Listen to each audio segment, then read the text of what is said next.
Muy buenas a todos. Traemos hoy segundo podcast del canal. Volvemos con Manuel, que es un placer tenerlo aquí. Hola a todos. Pero esta vez va a ser un poco distinto. Vamos a hacerlo en formato debate. Vamos a hacer un poco comentario de mercado. Tenemos aquí un par de temas interesantes, pero bueno, si digamos, tampoco está de más. Y tocamos varios temas. Vamos a hablar un poco de política monetaria de los bancos centrales, cómo esto está afectando a los mercados, qué se puede esperar, mercado de renta variable, mercado de renta fija. Comentar también cómo está el panorama macro en tema de el stick inflation, cómo se está afectando a los consumidores, cómo está afectando también a las acciones y qué se puede esperar, y también un poco del crecimiento económico de las economías, sobre todo Europa, Estados Unidos, y puede que incluso hablemos un poquito de China si da tiempo. Vale. Pero si quieres, para empezar un poco a comentar, sí que es verdad que ahora, este último año, hemos visto una actividad de los bancos centrales muy grande de estar moviendo tipos para un poco hacer frente a lo que viene siendo todo el impacto que ha habido a posteriori de lo que fue el COVID. Y ahora hemos visto, bueno, tenemos de la Reserva Federal se esperan 3 recortes más de tipos hasta final de año. De Europa se espera solo uno, es lo que se descuenta ahora mismo con más probabilidad, es el consenso de mercado. En Estados Unidos están al 4,25, en Europa están al 2,15. Y yo te lanzo a decir la pregunta, ¿en qué ciclo crees que estamos ahora mismo a nivel... O sea, ahora mismo a nivel macro, ¿no? Estamos viendo, por ejemplo, en Estados Unidos un crecimiento del PIB muy fuerte. Luego también está el desempleo muy por debajo de la media histórica, ¿no? Por lo tanto, podríamos decir que estamos en expansión o en el pico, ¿no? Llegando a ese pico, ¿no? Que es pico una vez ya empieza a desacelerarse, ¿no? Entonces, de momento no está mostrando algunos signos de desaceleración en lo que es el mercado laboral. Hemos visto que ha pasado de un mínimo histórico casi del 3 a un poquito más, ¿no? Ahora del 4 y pico. Ahora te puedo decir los datos en Estados Unidos. Sí. El junio 4,1%, julio 4,2%, agosto 4,3%. Y bueno, si me dejas hacer un apunte, yo creo que está bastante más por encima de lo que es normalmente Estados Unidos, que se suele acercar mucho más al pleno empleo. Y siempre, bueno, y sigue estando mejor que Europa en estos temas. Sí. Pero aún así yo creo que es un tema que tiene que preocupar, bueno, o tiene que al menos estar en la mente de los inversores, porque la Reserva Federal es lo que más tiene ahora en cuenta ahora mismo. Dijo que iba a tener en estos momentos más en cuenta lo que es el mercado laboral, que está empeorando, que la inflación, que lo está haciendo bastante bien. Claro, el tema es que el mercado laboral sí que está empeorando, pero de unos mínimos. O sea, venimos de un desempleo por debajo del 4%. Al final, la media del desempleo en Estados Unidos es de más o menos el 5,5%. Entonces, aún queda mucho para volver a esa media histórica, ¿no? Y sí que es verdad que si sube el desempleo en Estados Unidos, al final de ahí depende la economía entera, ¿no? Porque al final el mercado de crédito descuenta pues una morosidad X, y si el desempleo empieza a subir, podemos ver que los índices de morosidad suben y por lo tanto los mercados claramente esto no se lo toman muy bien, ¿no? Digamos, y podríamos ver que si el desempleo empieza a subir drásticamente desde estos niveles, sí que podríamos ver la renta fija de baja calidad, lo que es el high yield, los spreads ampliarse. Ahora están bajísimos. Ahora están en mínimos históricos, o sea, una barbaridad. Y luego tenemos también la renta variable, el S&P. Si el desempleo sube rápidamente, eso descuenta un mayor porcentaje de recesión y por lo tanto tiene sentido que corrija a la baja, ¿no? Ya que los inversores demandan una prima de riesgo mayor por esos beneficios futuros, ¿no? Y en síntesis es eso, ¿no? Al final la Fed lo que está haciendo ahora, que casi nunca lo ha hecho, es anticiparse a un posible evento, ¿no? Al final la Fed siempre desde un primer momento ha dicho nosotros somos data driven, una vez pasa reaccionamos, pero ahora mismo se están anticipando, cortando, en mi opinión, prematuramente, ¿no? Con una inflación por encima del objetivo, en un 3 y pico. O sea, a mí eso me parecen recortes prematuros, pero bueno, es mi opinión, ¿no? Al final. Yo, sin querer ser demasiado político, yo creo que al final esto atiende a, hasta cierto punto, presiones que ha habido desde el gobierno de Donald Trump de bajar los tipos, o que la gente se esperaba de Powell, y ya también el último mandato, es decir, ya te queda poco, ya que me voy por todo lo alto, recorto los tipos, que suba la bolsa, que suba todo. al final, igual si este no fuera el último año de Powell, yo creo que igual podría llegar incluso a ser distinto todo esto. Al final tenemos que la Reserva Federal ha estado haciendo hasta ahora quantitative timing, ¿se dice así? ¿Timing? QT, ¿no? Quantitative QT. Tightening. Perdón, tightening. Que significa que reduce la oferta monetaria. Correcto. Y ahora lo que vamos a ver es todo lo contrario, quantitative easing. Y también viene muy ligado a lo que viene a ser la dificultad del gobierno de Estados Unidos para financiar la curva a largo plazo. Es cierto que no debería meterse aquí el Banco Central, pero yo creo que sí que se va a utilizar para dos cosas: para facilitar al gobierno la financiación. Es decir, Estados Unidos gasta más en pagar los intereses de la deuda que en su ejército, y es el primer ejército del mundo. Y además, es que si tú comparas datos de ahora, gastos en lo que está pagando intereses de Estados Unidos, está pagando el doble que antes del COVID. Es decir, cada vez le está siendo más difícil a Estados Unidos financiar la deuda, y al final yo creo que el Banco Central será un poco en rescate a todo esto. Y también al final, porque si le cuesta más financiar al gobierno, también le va a costar más financiar a las empresas que van detrás, van relegados de todo esto. No, pero es una locura. O sea, sí es verdad que ahora bueno, Powell ha dicho que el QT lo va a parar de hacer y tal, pero no significa que vayan a hacer QE. O sea, al final el QE, que es comprar activos para aumentar la liquidez en el sistema, eso solo se hace cuando hay crisis, ¿no? Cuando hay crisis de liquidez o necesitan lo que se dice estimular la demanda, ¿no? Por ejemplo, en un COVID, que nadie consume, pues aumentan la liquidez para que se consuma, ¿no? Pero bueno, sería un escenario, impensable, ¿no? Que la Reserva Federal esté financiando al gobierno de Estados Unidos a 20 años, me parece un poco loco. Yo creo que existe la posibilidad de que pase. O sea, de que vaya la probabilidad Reserva Federal existe, a rescatar. Pero digamos que el eurodólar se apreciaría una barbaridad. O sea, eso es súper malo para la divisa y al final es resolver un problema a corto plazo. ¿Por qué? Porque si la divisa se deprecia mucho, todos los inversores que financian la deuda de Estados Unidos extranjeros no van a querer financiar nada. ¿Por qué? Porque si se aprecia mucho su divisa contra el dólar, al final ellos pierden dinero. No sirve de nada que te preste $100 hoy haciendo el cambio en yenes, si luego cuando vaya a recuperar ese préstamo en yenes es la mitad. O sea, eso es cargarse el sistema por completo. O sea, eso no lo pueden hacer. Al final, lo que tiene que hacer el gobierno de Estados Unidos es diseñar un plan de deuda sostenible, que por supuesto ahora mismo no lo tienen y no parezca que lo vayan a tener en ningún momento cercano, ¿no? Hemos visto el oro en máximos históricos, una subida del 60%, precisamente por esto, porque los inversores no ven que la política fiscal en Estados Unidos esté bajo ningún tipo de control. Y es más, Powell ha mencionado varias veces este tema, diciendo que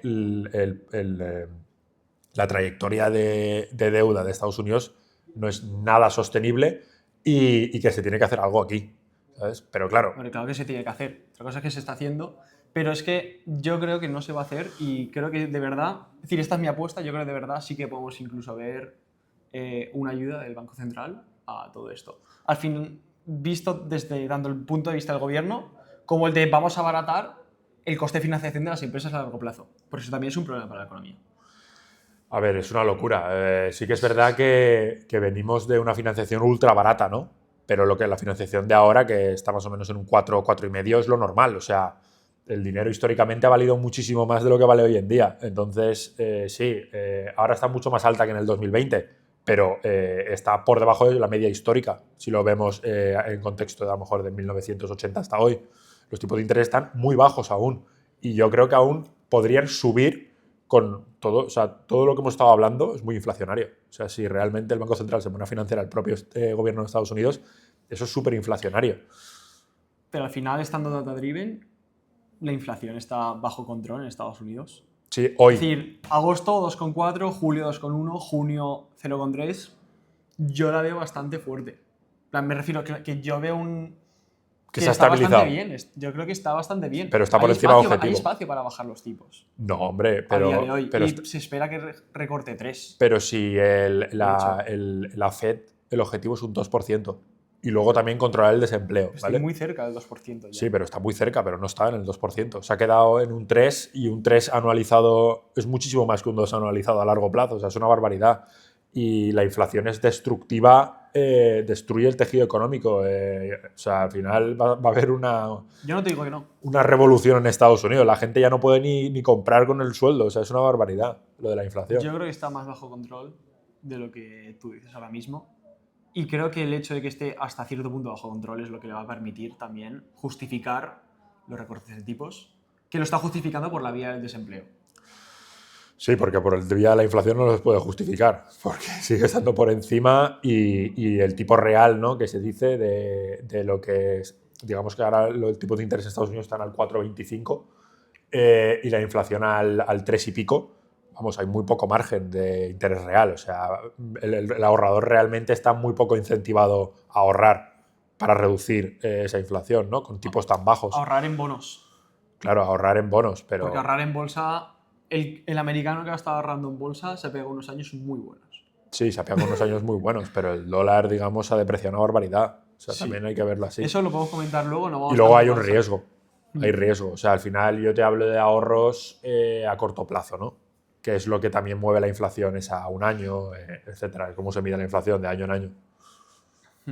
Si quieres, pues pasar un poco al segundo punto, Vale. que va bastante relacionado con lo que estamos hablando también, que es el stick inflation, el higher for longer. La inflación, en mi opinión al menos, se ha moderado, pero sí que sigue por encima de los objetivos, un poco en Estados Unidos.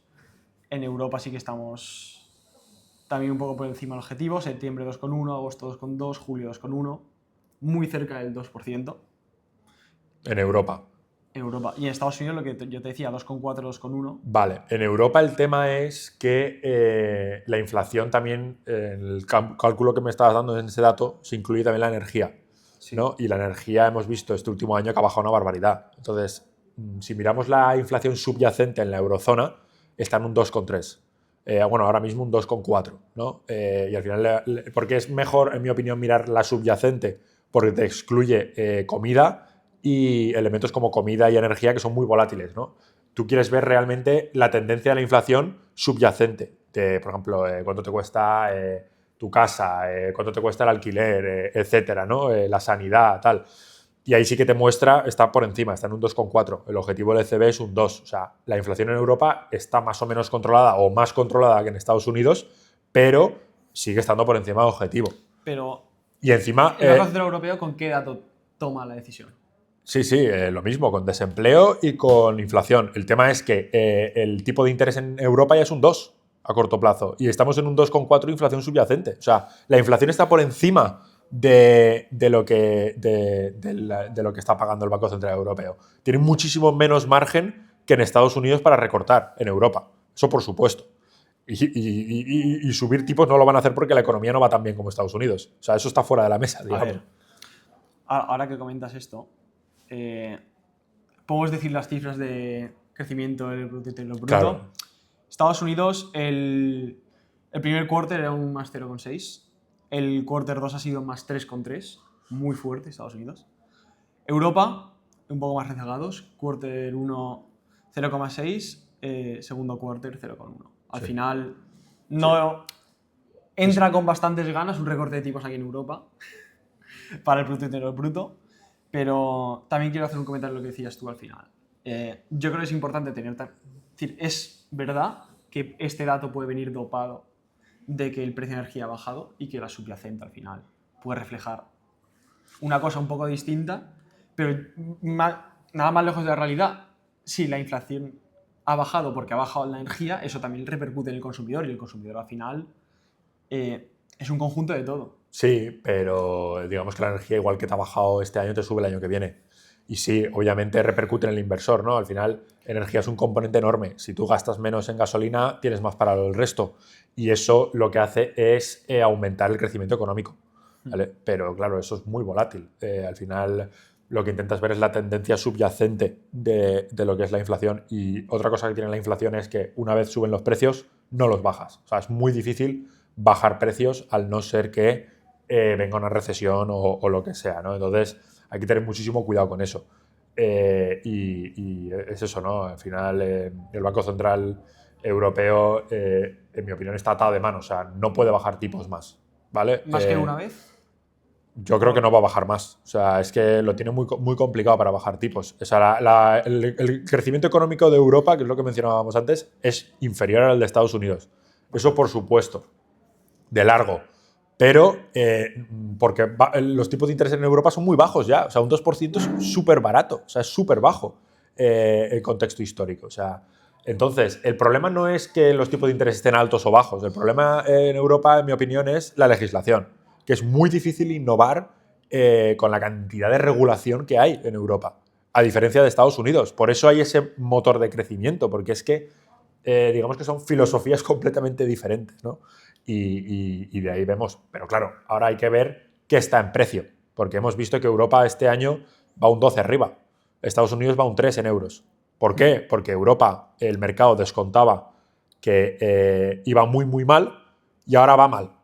Entonces, como ha habido un escenario súper pesimista y ahora ha pasado a ser un poco más optimista porque no era tan malo como parecía, lo que ha hecho el mercado es subir mucho más que el S&P, que el S&P digamos que está en precio para la perfección, ¿no? Que se dice. Mira, ahora que mencionas esto, el S&P 500 year to date, 15%, Eurostoxx year to date, 12%. No, pero hay que ponerlo Y luego, en euros aquí, o en dólares. Claro. Aquí ahora, la gracia, si tú eres europeo y has comprado S&P 500, estás solo arriba un 3%, a menos que estuvieras cubierto. Exacto. Y te has anticipado todo esto, que entonces Exacto. eres un crack. Por el riesgo divisa. El riesgo divisa este año, bueno, los que tenéis el S&P 500 lo sabéis. El S&P 500 en dólares lleva un 15, pero en euros lleva un 3. ¿Por qué? Porque el eurodólar se ha depreciado la diferencia, ¿no? Un 12%. Hemos empezado el año que estaba en 1,02 o 1,03. Claro. Ahora lo tenemos a 1,16. Pues toda esa subida has tenido que comértela de alguna manera. Claro, tú vendiste, o sea, compraste dólares o sea, por cada euro. Acciones en dólares. Claro, tú compraste acciones en dólares en el S&P cuando el eurodólar estaba a 1,03, que significa que te daban por cada euro 1,03 dólares, y ahora por cada euro te dan 1,16 dólares. Entonces tú, al vender esos dólares, te están dando muchísimos menos euros, ¿no? Y los dividendos que has cobrado también son más bajos. Exacto. Traídos a euros. Exacto. Pero, por ejemplo, una cosa curiosa es que, por ejemplo, en Estados Unidos te paga, hay tipo de interés más elevado, ¿no?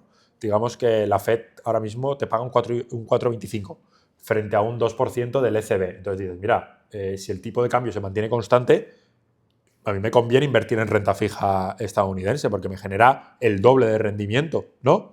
Pero claro... Eso es un carry trade al final. Claro, exacto. Ahí, por ejemplo, estar corto del eurodólar te paga el carry, digamos, ¿no? Pero lo que hay que tener en cuenta es eso. Si ahora mismo el eurodólar está muy alto, que en mi opinión lo está, porque lo que he mencionado, ¿no? El Banco Central Europeo no tiene más recortes, o sea, digamos, yo creo que se va a mantener donde está, ¿vale? En un 2 y la Fed, digamos que hay priced in muchos recortes que yo creo que no son necesarios, ¿no? Entonces, si no acaban efectuándose, el eurodólar se va a depreciar y la gente que tiene renta fija en dólares, aparte de generar un 4% en vez de un 2% o más, se va a ver beneficiado por el tipo de cambio también. O sea, que va a ganar incluso mucho más. Entonces, ahí es una opción también a tener en cuenta, ¿no? El tema de la divisa con la renta fija y tal, que muchos inversores que solo invierten en acciones pues suelen obviar muchas veces.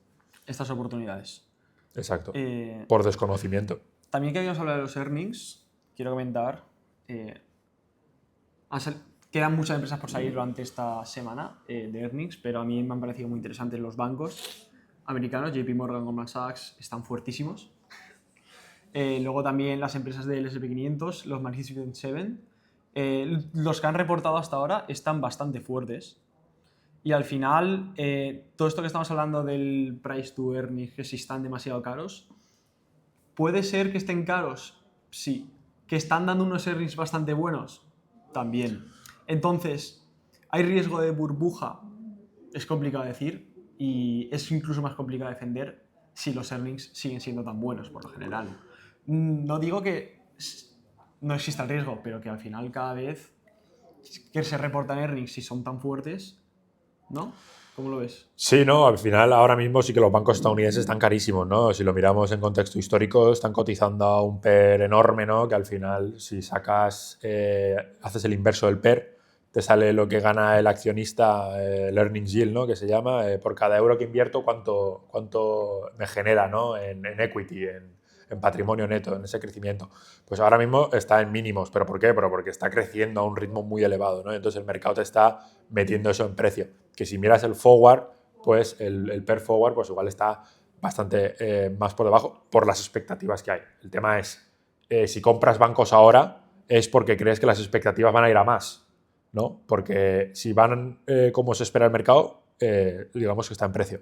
No va a ir a más, sino lo que puede ir, en mi opinión, es a menos, ¿no? Si se empieza a tener en cuenta una recesión, la calidad crediticia empieza a bajar, los bancos se ven muy afectados. Al final, el banco es un sector muy macro, ¿no? Que es justo a lo que estamos hablando ahora. Yo te pregunto, ¿cómo crees que va a ser la performance de los bancos estadounidenses contra los europeos? Porque los europeos han tenido un rally espectacular. Claro, es que los europeos... En España, cualquier persona que tenga el IBEX 35 en cartera ha tenido que flipar este año. Sí, o sea, tras 10 años lateral, digamos, este año está siendo espectacular. ¿Por qué? Porque otra vez el pesimismo, ¿no? Al final estaba muy barato el IBEX, los bancos estaban extremadamente baratos. Era incluso algunos por debajo de book value, puede ser. Sí, sí, no. O sea, los bancos españoles estaban muy baratos, pero claro, lo barato, que es lo complejo de los mercados, ¿no? Lo barato siempre lo puede estar más. Y lo caro siempre lo puede estar más. Entonces, esa es la complejidad de los mercados, ¿no? Al final te hace falta un trigger. ¿Y cuál fue el trigger? Fueron los aranceles de Trump. ¿Qué hizo? Que los inversores abrieran los ojos y buscaran oportunidades fuera de Estados Unidos. Y entonces dijeron, los bancos españoles están baratísimos. Vamos a comprarlos a dos manos. Y eso es lo que ha hecho, ha sido el trigger de la revalorización de los bancos, ¿no? Y que tampoco se han tocado mucho los tipos aquí en Europa. Es decir, yo creo que también eso ha podido influir bastante bien. Sí, o sea, al final lo de los tipos de interés en Europa, claramente los bancos, vamos, su modelo de negocio es prestar el dinero, ¿no? Entonces, cuanto mayor sean los tipos, más elevado es el tipo tal, pero bueno, también prestan menos, ¿no? Entonces tiene que haber un equilibrio ahí. Y bueno, digamos que también se han beneficiado mucho porque los bancos europeos suelen tener una proporción en variable mucho mayor de préstamos variables, digamos de interés variable, que en Estados Unidos, ¿no? En Estados Unidos suelen fijar mucho los tipos los préstamos. Entonces, al tener unos tipos más elevados, ¿no? Hemos pasado el riesgo de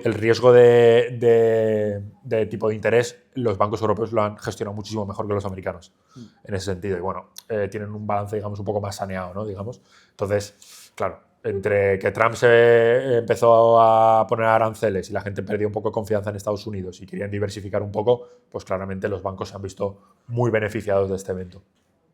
Y en general las acciones, o sea, hemos visto el IBEX, vamos, year to date, ¿cuánto va? Un más 60 o así, ¿no? Como el oro casi. Una barbaridad. Sí, sí. Year to date está 35. 35% year to date. Year to date. Está, claro, pero eso sin momento que dividendos. grabamos, 15.780. Sí, pero sin dividendos. Si incluimos los dividendos, está. Total return. Claro, con dividendos tiene que estar. A ver. Tiene que estar en un 38 o así, ¿no? A ver si lo consigo. Más o menos.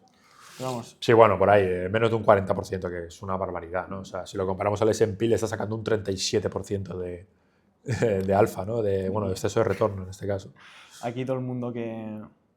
Si es que al final lo bueno lo tenemos aquí en casa, ¿eh? ¿Has visto?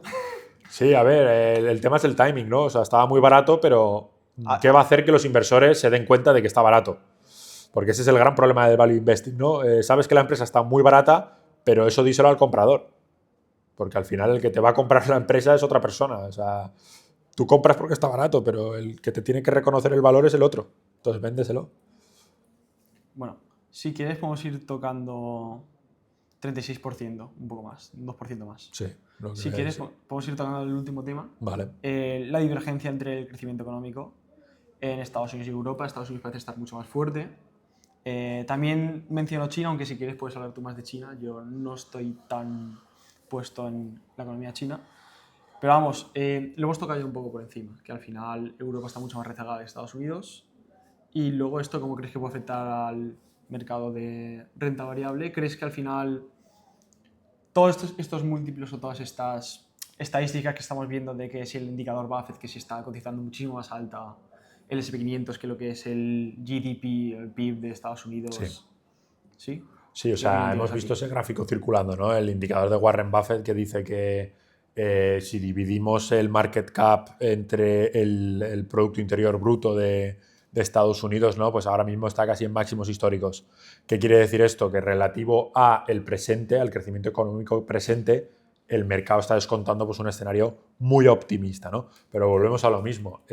Digamos que este indicador utiliza muchísimo histórico y la composición del índice ha ido cambiando muchísimas veces, ¿no? Entonces, lo que he mencionado en otros episodios, ¿no? Que ahora mismo el índice tiene un peso muy elevado en tecnología y por lo tanto es normal que cotice a valoraciones más exigentes, porque el modelo de negocio de una tecnológica es muy bueno. O sea, tienen márgenes muy potentes, crecimientos muy altos, entonces es normal que coticen a una prima, ¿no?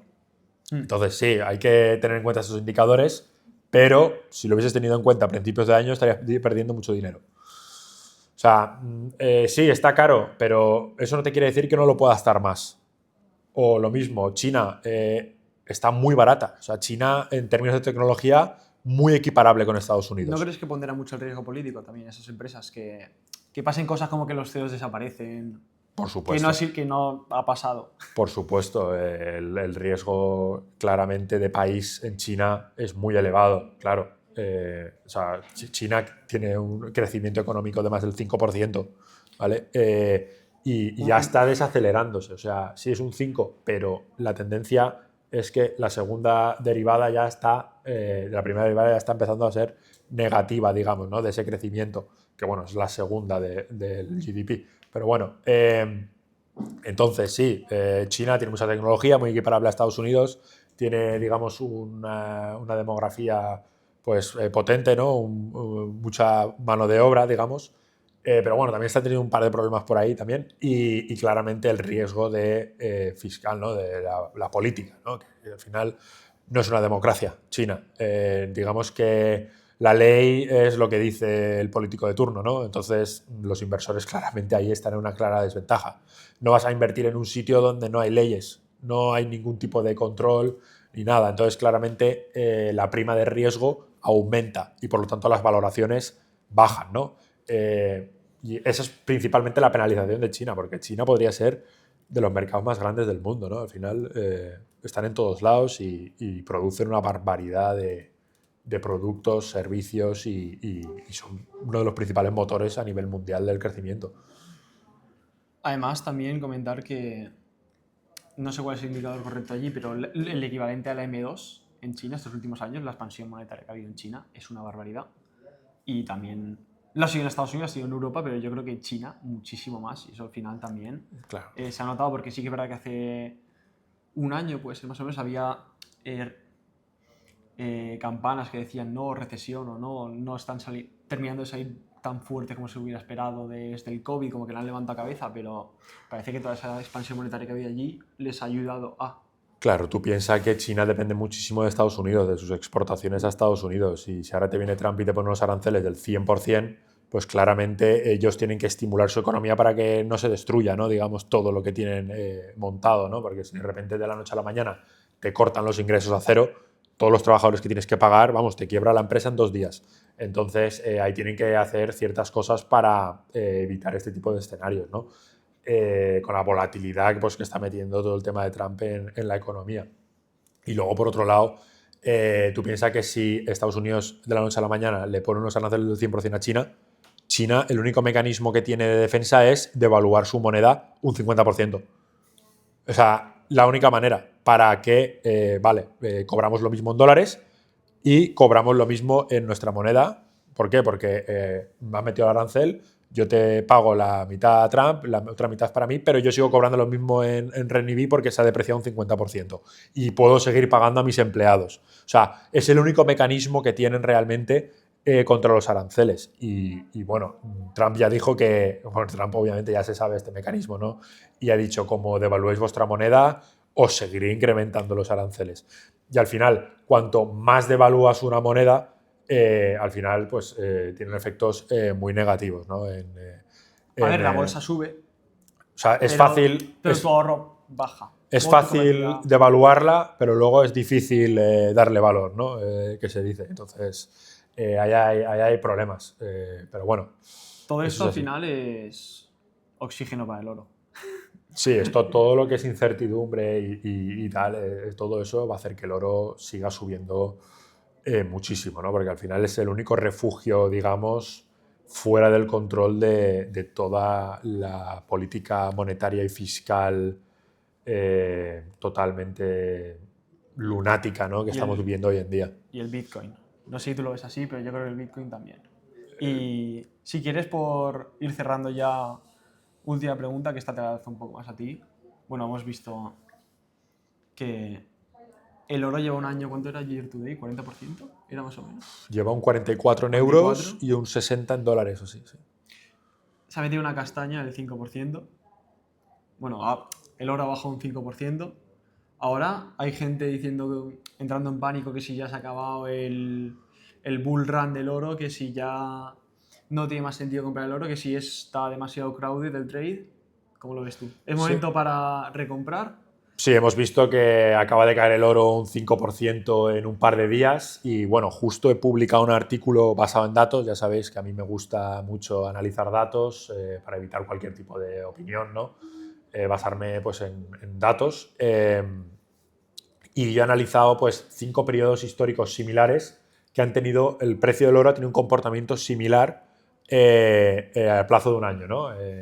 Entonces, he analizado esos 5 periodos y bueno, luego el retorno posterior de esos periodos es positivo en todos. O sea, sí que es verdad que hay en un periodo que a lo mejor está lateral un año y te hace un 2 en un año, con caídas y volatilidad y todo, pero luego hay otros periodos donde te puede llegar a hacer un más 60, ¿no? Entonces, la media de los 5 periodos lo podéis ver en el artículo que he publicado en Substack, en Manuel Rich.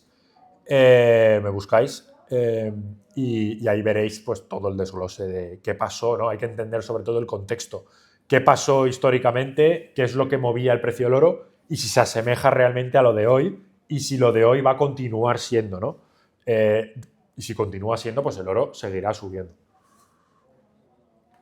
Pues yo creo que ha quedado un podcast bastante bueno. Un placer poder debatir contigo, traer aquí las noticias y un poco el comentario de mercado. E intentaremos ir subiendo más podcasts de este estilo.